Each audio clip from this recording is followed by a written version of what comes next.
여러분 안녕하세요. 3월의 첫 주가 시작되었습니다. 이번 한 주간도 주님과의 깊은 교제 속에서 새로운 기쁨과 감격을 맛보는 시간들이 이어질 수 있기를 기원하고요. 또 오늘 하루 특별한 하나님의 사랑과 은혜 가운데서 또 회복의 은총을 깊이 체험하는 그런 복된 하루가 꼭 되어질 수 있기를 기원합니다. 오늘 우리 함께 묵상할 말씀은 야고보서 2장 13절 말씀입니다. 제가 봉독하지요. 긍휼을 행하지 아니하는 자에게는 긍휼 없는 심판이 있으리라.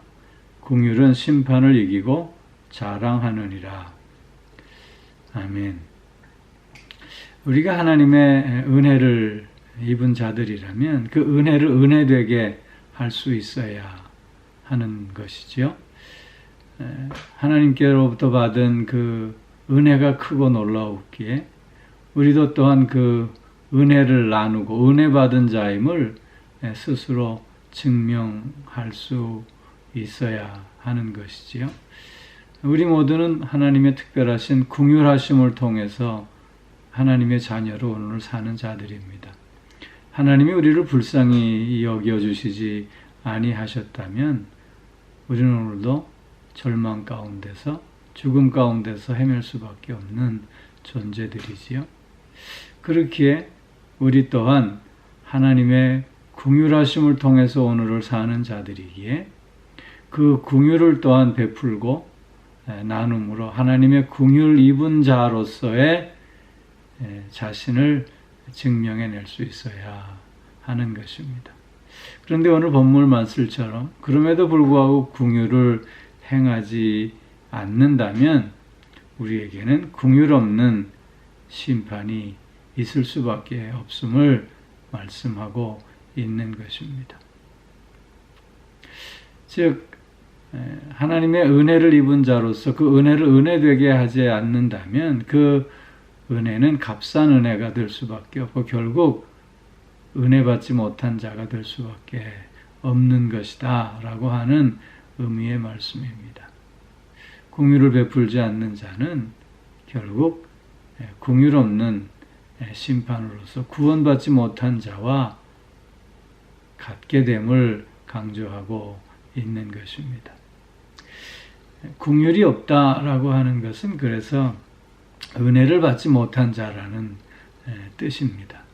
여러분 마태복음 18장에 나오는 만달란트 탕감받은 자가 나오다가 자신에게 100달란트 빚진 자에게 빚을 갚으라고 그를 옥에 가두는 그 이야기를 우리가 보게 됩니다. 이 사실을 안 임금이 만달란트 탕감해 준 자를 다시 불러 빚을 갚으라고 그를 옥에 가둠으로 그를 긍휼히 여겼던 또 그에게 베풀었던 은혜를 다 회수하고 많은 모습을 우리가 읽어볼 수 있는데요. 긍휼을 행하지 않는 자가 바로 이런 모습이라고 하는 것이죠. 하나님 앞에 긍휼을 받은 자임에도 불구하고 긍휼을 행하지 않는다면 결국 긍휼을 받지 못한 자와 마찬가지다라고 하는 말씀을 지금 하고 있는 것입니다. 또한 긍휼을 행하지 않는 자들은 하나님을 닮지 않는 자들입니다. 하나님은 우리를 긍휼히 여기시는 분입니다. 하나님을 닮는 자들이기에 우리 또한 긍휼을 행하는 자가 되어야 하는 것이지요. 그런데 그렇지 않다면 하나님을 닮지 않는 자들이기에 하나님과 관계없는 자가 될 수밖에 없음을 말씀하고 있는 것입니다. 긍휼을 받은 자로서 긍휼을 행해도 되고 행하지 않아도 되는 것이 아니라 긍휼을 받은 자이면 반드시 긍휼을 또한 행하는 자가 되어야 함을 강조하고 있는 것입니다.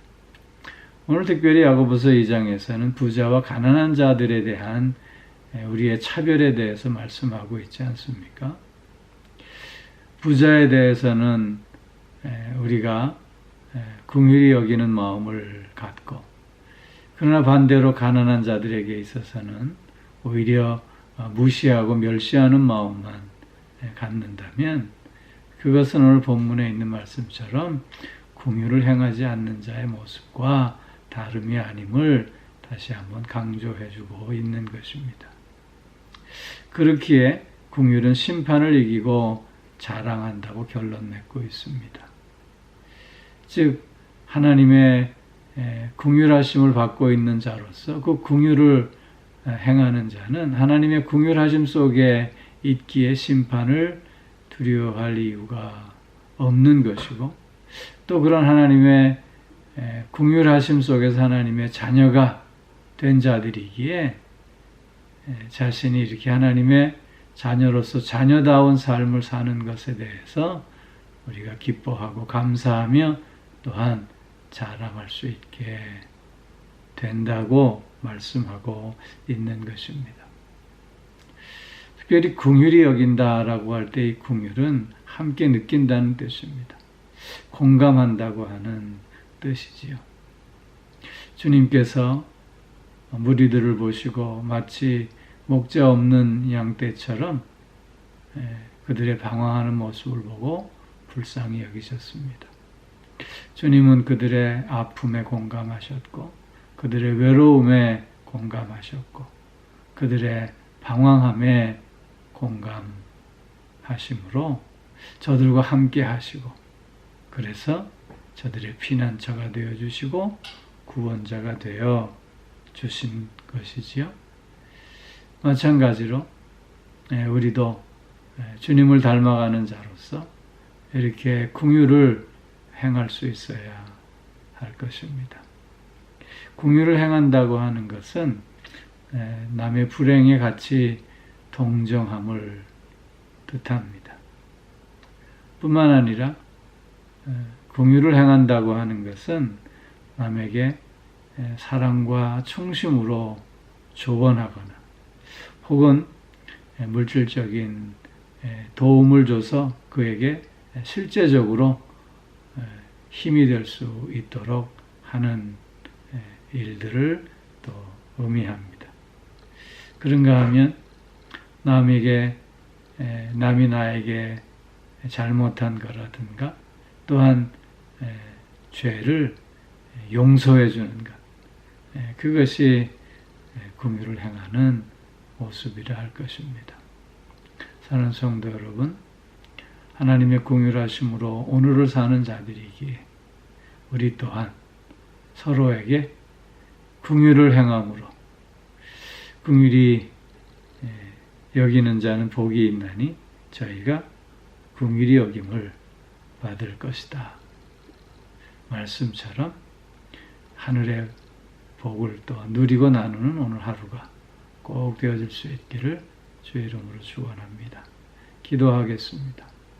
사랑의 아버지 하나님, 하나님의 긍휼하심으로 오늘을 살아가는 존재들이기에 서로를 향해 긍휼히 여기는 마음으로 다가갈 수 있게 하여 주시고, 긍휼을 행함으로 같이 기뻐하고 또 같이 위로하며 또한 같이 승리하는 우리 모두가 꼭 되어질 수 있게 하여 주시옵소서.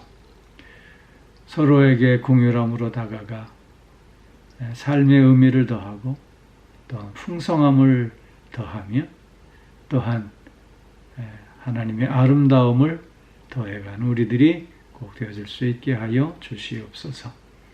오늘 하루도 영육간의 강건함으로 붙들어 주시고 우리의 가정들을 또한 은혜로 지켜 주시오며 사랑하는 자녀들을 또한 지혜와 명철을 더하심으로 세상을 바르게 분별하며 그들이 마땅히 살아야 할 복된 삶을 힘있게 살아가게 하여 주시옵소서. 오늘도 몸이 불편한 이들이 있습니다. 아버지 하나님, 저들과 함께 하여 주시는 줄로 믿습니다. 저들의 고통에, 저들의 아픔에, 저들의 절망에 함께 하여 주시며 오히려 고통이 찬송이 되고 또한 절망이 소망으로 바뀌어지는 역사가 이어지게 하실 줄로 믿습니다. 하나님 특별한 은혜 속에서 치유와 회복을 충만히 체험하는 저들이 꼭 되어질 수 있게 하여 주시옵소서. 마음이 상해 있는 이들도 위로하여 주시고 새 마음, 새 기쁨을 가질 수 있게 하여 주시옵소서. 사순절 기간에 주님과 더 깊은 교제를 통해서 스스로를 하나님 앞에 바르게 세워내며 나의 나됨을 회복해가는 한 날이 되게 하여 주옵소서. 감사드리며 우리 주 예수 그리스도의 이름으로 기도하옵나이다. 아멘.